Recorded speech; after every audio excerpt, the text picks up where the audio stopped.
जो एक मात्रा वाले हैं, एक मात्रिक, ये ए, छोटी ई, ऊ और ऋषि होता है। ठीक है, इन्हें ये चार होते हैं, चार वर्ण जो मूल स्वर कहलाते हैं। आप इन्हें ऐसे भी याद रख सकते हो, अयूर की क्रीम आती है ना, AYER, अयूर ऐसे ही लिखा होता है, वो शायद मुझे पक्का कंफर्म नहीं है, लेकिन ये लिखा हुआ था तो मैंने ऐसे कच्चे पेंसिल से लिख दिया इसको अयूर। ठीक है, अब इसके बाद आते हैं दो मात्रिक। देखो ये चार हैं जो एक मात्रा वाले हैं, इनमें जो ऋषि है ना, इसका उच्चारण के स्थान पे प्रयोग नहीं किया जाता, यानी कि तो ये बचे अभी तीन, बताते हैं आगे। दो मात्रा वाले जो हैं, जिन्हें हम दो मात्रिक कहते हैं, वो 7 होते हैं। दो मात्रा वाले जो होते हैं और दो मात्रिक, उन्हें हम कहते हैं, वो 7 होते हैं। कौन कौन से? अच्छा, इनका दूसरा नाम जो है वो दीर्घ भी है, बड़े स्वर भी कहते हैं हम इन्हें, विपुल भी कहते हैं, संयुक्त स्वर भी कहते हैं और संधि स्वर भी कहते हैं। मैं आपको बता रहा था ना संधि का बेस बनेगा, तो जो संधि स्वर हैं वो ये 7 कहलाते हैं। ठीक है, अब ये जो 7 हैं इन्हें भी थोड़ा सा वर्गीकृत किया हुआ है, बदला हुआ है। देखो, इनमें से 3 तो होते हैं सहजातीय और 4 होते हैं विजातीय। 4 और 3 7, दोनों मिला के हो गए 7। 7 क्या है? दीर्घ स्वर, बड़े स्वर, विपुल स्वर, संयुक्त स्वर या दो मात्रिक स्वर। अब ये 7 हैं कौन कौन से? एक तो आ है, एक ई है, एक बड़ा ऊ है, फिर एक जिसे आप ए कहते हो, और ये बड़ा आई अभी बताऊंगा, ये ओ और ये ओ। ठीक है, थोड़ा सा आप कंफ्यूज हुए होंगे, सर आप हम इसे ए कहते हैं तो आप इसे क्या कहोगे? चलो देखो, मैंने आपको बताया था ये 4 मूल हैं। अगर ये मूल हैं तो अब इसके अलावा आप ये मान लो ज्ञ ज्ञानी तक भी एक भी वर्ण ऐसा नहीं होगा जिसमें 4 ना हो शामिल। मैं एक को, जिस भी वर्ण को आप कहोगे ना उसे एक्सप्लेन करके बता दूंगा, ये 4 उसमें जरूर मिलेंगे। ठीक है, देखो जैसे छोटा ए और ए दोनों मिलकर बन गया आ, छोटी ई दोनों मिलकर बन गई बड़ी ई, छोटा ऊ दोनों मिलकर बन गए बड़ा ऊ। ये हो गए सहजातीय। सहजातीय आपने ये तो सुना होगा, सहजातीय वर्ड, सहजातीय विवाह, मतलब अपनी बिरादरी में विवाह, सहजातीय विवाह, और जो दूसरी बिरादरी में, गैर बिरादरी में, तो वो विजातीय या विषम जातीय। आप इसे ऐसे भी याद रख सकते हो। देखो इसको मैं थोड़ा आसान से करके बताता हूँ आपको। देखो ए से मिला तो बड़ा बन गया, ई से मिली बड़ी ई बन गई, छोटा ऊ से मिला बड़ा ऊ बन गया, छोटा री से मिला तो बड़ा री बन गया, लेकिन उसका प्रयोग होता है संस्कृत में। तो ये 3 हमारे थे, इनसे 3 बनेंगे। ए बड़ा बना, ये बड़ा और ये बड़ा, ये तीनों कहलाएंगे। तीनों आपस में ही बने ना तो सहजातीय है। ये 3 हो गए सहजातीय। आप ऐसे भी याद रख सकते हो भाई, ये बड़ा होगा, ये बड़ा, ये बड़ा, ये तीनों बड़े बन गए तो ये हो गया सहजातीय। अब होंगे विषम जातीय, यानी कि अब ये शादी करेंगे गैर बिरादरी में। कैसे? ए ई से मिलेगा, ए ऊ से मिलेगा, ए री से मिलेगा, या ये आपस में मिलेंगे। कैसे कैसे भी देखते हैं। देखो ये रहा, ए अगर छोटी ई से मिला तो ये बन गया जिसे आप कहते हो ए। ये ए नहीं होता, ये होता है आई। देखो ए और ई मिल के बना तो इसे हम पढ़ेंगे आई। आप ए पढ़ते हो, ए तो ये है, फिर ये क्या है, तो इसे पढ़ते हैं हम आई। अब देखो ए और आई मिली तो बन गया आई, थोड़ी सी खींच के, जिसे आप ए ही बोल देते हो। फिलहाल आप उच्चारण के लिए कंफ्यूज ना हो जाओ, मैं इसको ए ही बोल रहा हूँ। ए और ई मिलके बन गई आई, जिसे आप ए बोलते हो। ए और आई मिलके बन गया आई, बड़ी वाली आई। ठीक है, ऐसे ही ए और ऊ मिलके बन गया औ, इसे कहीं एक ओ पढ़ते हैं, ओ तो यो है अंग्रेजी में, इसे पढ़ेंगे हम औ। ए और ऊ मिलके औ, और ए और औ मिलके बन गया बड़ा औ। ठीक है, ये बड़ी मात्रा की आवाज़ देगा। अब ये जो 4 बने हैं इन्हें कहते हैं विषम जातीय या विजातीय स्वर। देखो 4 तो ये हो गए विजातीय, 3 हो गए सहजातीय, 4 और 3 7, 7 तो हो गए ये, और 3 है ये, 7 3 10, और एक ये वाला, कितने हो गए 11। 11 होते हैं स्वर। हमने आपको बताया था स्वर कितने हैं 11, एक मात्रिक 4, दो मात्रिक 7, और 4 और 7 11, स्वर हो गए 11। एक क्वेश्चन था ये कि उच्चारण के आधार पर स्वर की संख्या कितनी है, तो उच्चारण के आधार पर स्वर की संख्या होती है 10। जो 11वां ऋषि है इसे बाहर कर दिया, क्योंकि आप इसे पढ़ोगे उच्चारण में, आप पढ़ोगे इसे री तो ये बन गया री, तो आप पढ़ोगे रे तो ये बन गया रे, तो इसलिए उच्चारण की दृष्टि से इस ऋषि को बाहर कर दिया गया, उच्चारण की दृष्टि में ये नहीं आता। और तीसरा है 3 मात्रा वाले, ये फिर बाहर जा रहा है, थोड़ा पेज को ऐसे कर देते हैं, ये रहा 3 मात्रा वाले, जिसे तीर मात्रिक कहते हैं। इनका प्रयोग केवल संस्कृत में होता है और इन्हें पवित्र स्वर भी कहा जाता है। एक बार किसी एग्जाम में आया था, ध्यान नहीं है कौन से में आया था, वहाँ पूछा गया था कि पवित्र स्वर किसे कहा जाता है, तो वहाँ 3 मात्रा ऑप्शन था, तो 3 मात्रा वाले स्वर को पवित्र कहा जाता है। क्यों? क्योंकि इनका उपयोग केवल संस्कृत में होता है। जैसे कि हम पढ़ते हैं ओम ओम, या हम पढ़ देते हैं राम, थोड़ा सा जो खींच के बोल देते हैं राम ओम, ये प्लुस स्वर भी कहते हैं, इन्हें हम विशाल स्वर भी कहते हैं। तो देखो हमने पहला वर्गीकरण पढ़ा स्वर के भेद मात्रा उच्चारण के आधार पर, बाकी छोटे छोटे से हैं, जल्दी कंप्लीट हो जाते हैं। चलो इसके बाद आ जाते हैं हम स्वर के भेद का दूसरा पार्ट, मतलब दूसरा पॉइंट, जो होंठ या ओष्ठ, जिसे होंठ कहते हैं, उसके खुलने के आधार पर, होंठ की आकृति के आधार पर, होंठ की आकृति के आधार पर एक होते हैं व्रतमुखी और एक होते हैं अव्रतमुखी।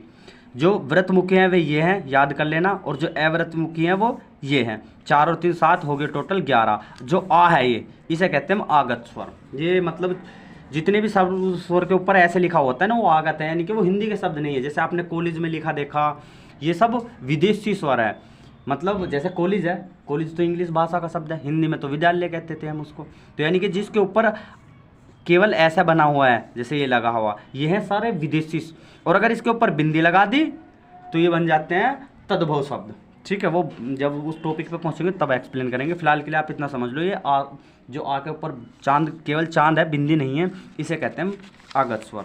ठीक है, देखो व्रतमुखी याद रख सकते हो, ऊ ओ औ, यानी कि जिसमें ऊ शामिल है, वो व्रतमुखी है। जिसमें भी ऊ शामिल है, देखो ऊ मिलकर बड़ा वो बन गया। और ये कैसे बना था, ए, अभी देखो आपको बताया था मैंने, ये रहा ए और ऊ मिलकर, यानी कि औ। यानी कि आप ऐसे इसको याद रख सकते हो, जिसमें ऊ शामिल है वो सारे व्रतमुखी हैं और बाकी सब बच गए अव्रतमुखी। याद हो गया आसानी से, जिसमें ऊ शामिल है वो व्रतमुखी और बाकी सब अव्रतमुखी। चलो इसका केस फाइनल। अब आते हैं जीव के प्रयोग के आधार पर। जीव के प्रयोग के आधार पर इसे 3 भागों में बांट लिया, एक अग्र, एक मध्य और एक पश्च। देखो आपको सबसे पहले तो याद रखना मध्य, ए मध्य स्वर, ए मध्य स्वर। जीव के प्रयोग के आधार पर मध्य स्वर कौन सा है, ए। उसके अलावा जिसमें भी ई शामिल है वो अग्र है। देखो ई मिलकर बड़ी ई बन गई, ई शामिल है। इसमें ए और ई मिलकर आई बनी, ई शामिल है। इसमें भी ई शामिल है, यानी कि यह है अग्र स्वर ई। जो ई है ना, ये आगे, बाकी सब पीछे। बीच में क्या रह गया, ए।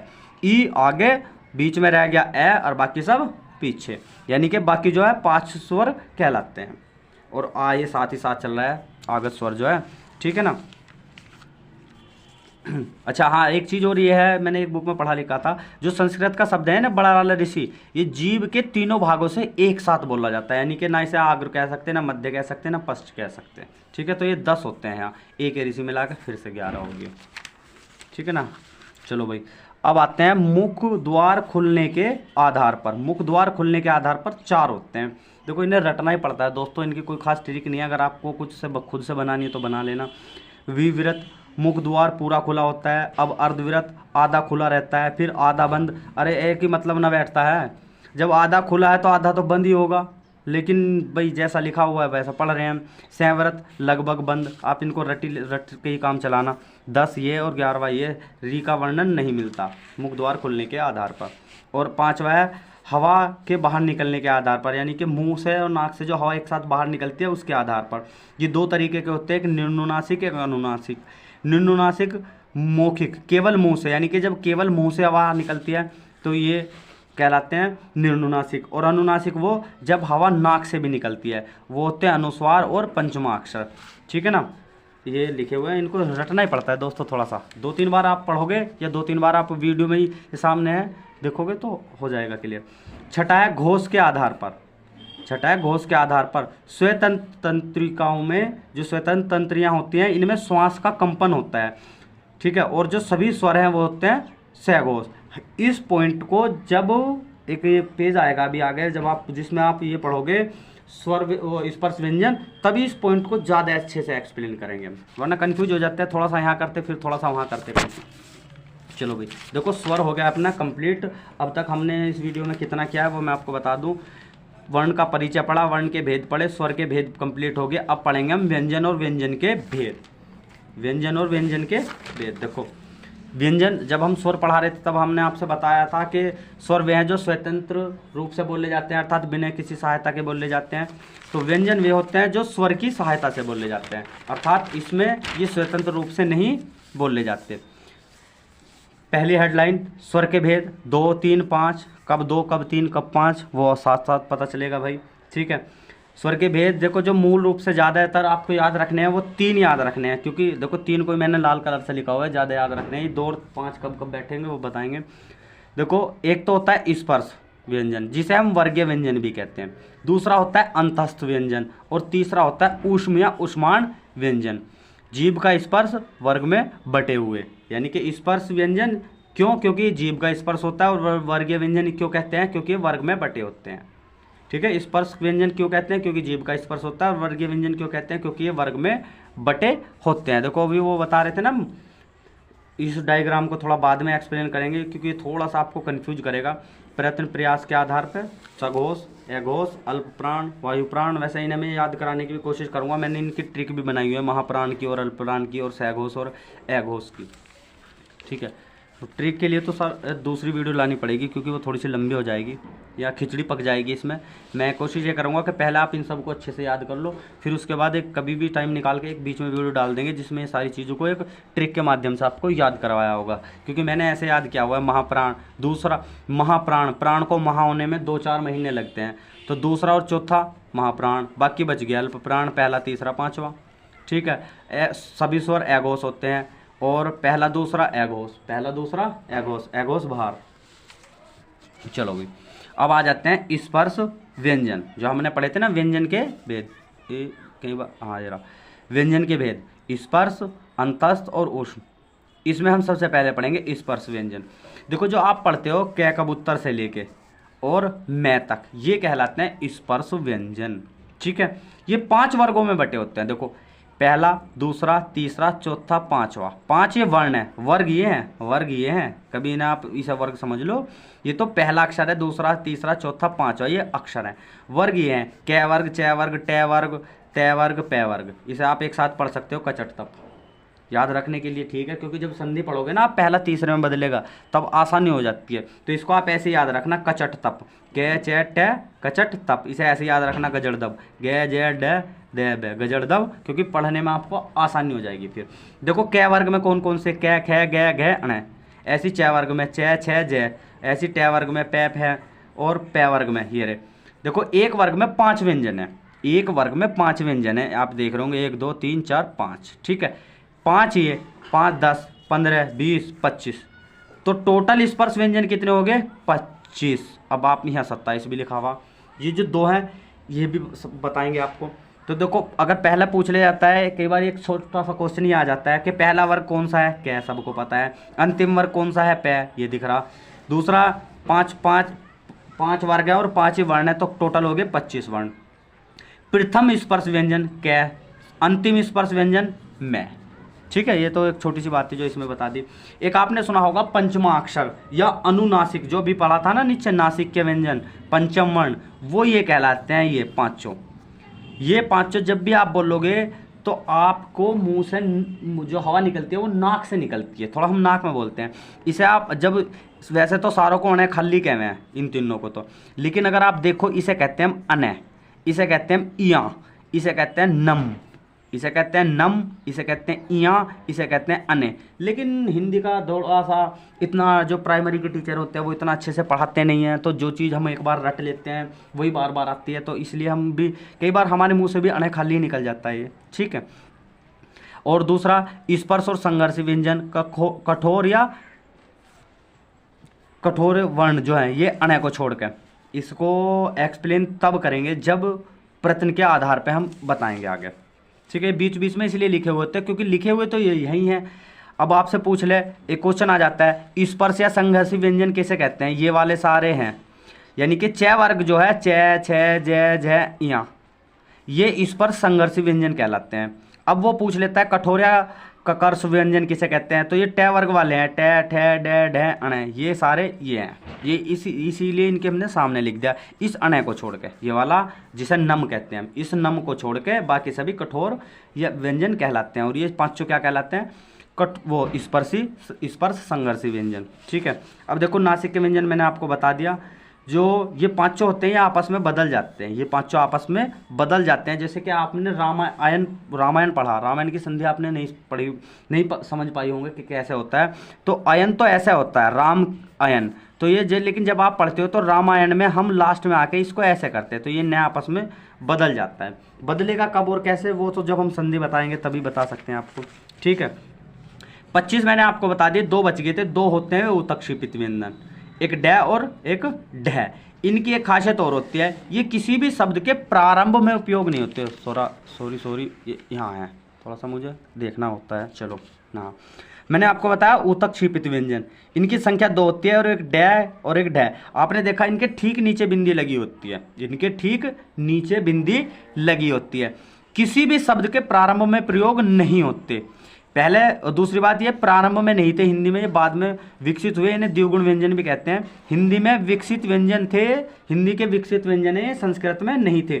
किसी भी शब्द के प्रारंभ में प्रयोग नहीं होते। जैसे कि मैं आपको लिख के दिखा देता हूँ 2 शब्द, जैसे कि मैंने लिखा ये डेयरी, मैंने लिखा ये डेयरी, ये सही है। और लेकिन अगर मैं इसे ऐसे लिख देता हूँ, इसके नीचे बिंदी लगा देता हूँ, तो ये गलत हो जाएगा डेयरी। जैसे हमने देखा है ढक्कन, देखो मैंने इसके शुरू में बिंदी लगा दी, तो ये गलत हो गया। हालांकि किताब में आपको मिलेगा लिखा हुआ। देखो किताब भी ऐसा है, ब्रह्मा जी आकर तो जमीन पर लिख के नहीं गए थे। किताब बताते भले ही, लिखते भले ही डिग्री धारक हैं, लेकिन जो उनकी टाइपिंग करते हैं ना प्रिंटर, वो 10वीं पास होते हैं। उन्हें ये बिंदी सिंदी से मतलब नहीं आता समझ में, वो ऐसे ही कहीं जब मन करता लगा देते हैं, नहीं मन करता कई बार छोड़ भी देते हैं। ठीक है ना, तो सही जो ढक्कन है वो ये है। चलो ये हो गया अपना, इसको रखो इधर। ठीक है, तो स्पर्श व्यंजन हमने बता दिया। अब आते हैं भाई अंतस्थ पे। चलो यह है अंतस्थ व्यंजन। अंतस्थ व्यंजन एक बार में याद हो जाएंगे। अंतरस्थ व्यंजन, अंत मतलब अंदर, स्थित व्यंजन, अंदर स्थित क्या होता है, अंदर स्थित क्या होता है, यार लव। तो यह रे ले और वे, ये है अंतस्थ व्यंजन, अंदर स्थित व्यंजन। अंदर क्या स्थित होता है, यार लव। ठीक है, तो ऐसे याद रखना ना, ये रे ले वे, ये है अंतस्थ व्यंजन। संख्या इनकी 4 है। ठीक है, और इसके बाद आते हैं एक अर्धस्वर। ये भी कई बार पूछ लिया जाता है, अर्धस्वर क्या होता है। अर्धस्वर होता है यह और वह, जो आप यण संधि में पढ़ोगे, यण संधि में आता है ना, तो यह और वह का ही प्रयोग वहाँ ज़्यादा होता है। और यह और वैसे ही आप पहचान पा सकते हो कि ये यण संधि है, क्योंकि ये दोनों आधे हो जाते हैं। आधे मतलब अर्ध, तो इसलिए इन्हें अर्धस्वर भी कहा जाता है। यह और वह, अर्धस्वर की संख्या कितनी है, 2। यह और वह 2 शब्द हैं। एक पूछ लिया जाता है रे क्या है। रे को लुंठित वर्ण बोलते हैं या प्रकंपित भी बोलते हैं। ले को पार्श्विक व्यंजन बोलते हैं, वत्स्य बोलते हैं। अब आता है ऊष्माण, यानी कि ऊष्म व्यंजन, वैसे इन्हें कहा जाता है गर्म। ऊष्म मतलब गर्म। इनकी संख्या होती है 4। कौन कौन से, तीनों तरह के तो से और बाद में लग गया है। ऊष्म क्या है, तीनों तरह के से और बाद में लग गया है। ये से, हालांकि इन से को जब मैं अभी एक टॉपिक आपका आएगा आगे, वर्णों का उच्चारण स्थान, वर्णों का उच्चारण स्थान, तब आपको मैं अलग अलग तरीके से बताऊंगा। जैसे इसे कहते हैं मूर्धन्य से, इसे कहते हैं स्पर्श से। ठीक है, तो शरीर से गर्म वायु का निकलना, ये इसी शब्द के नीचे लिखा होता है, कहीं कहीं से कुछ बुक से मिल गया था वो लिख दिया मैंने। इसके बाद आता है संयुक्त व्यंजन। देखो स्पर्श आपको बता चुके हैं, अंतस्थ आपको बता चुके हैं, ऊष्म आपको बता चुके हैं। इसके बाद आते हैं हम संयुक्त व्यंजन।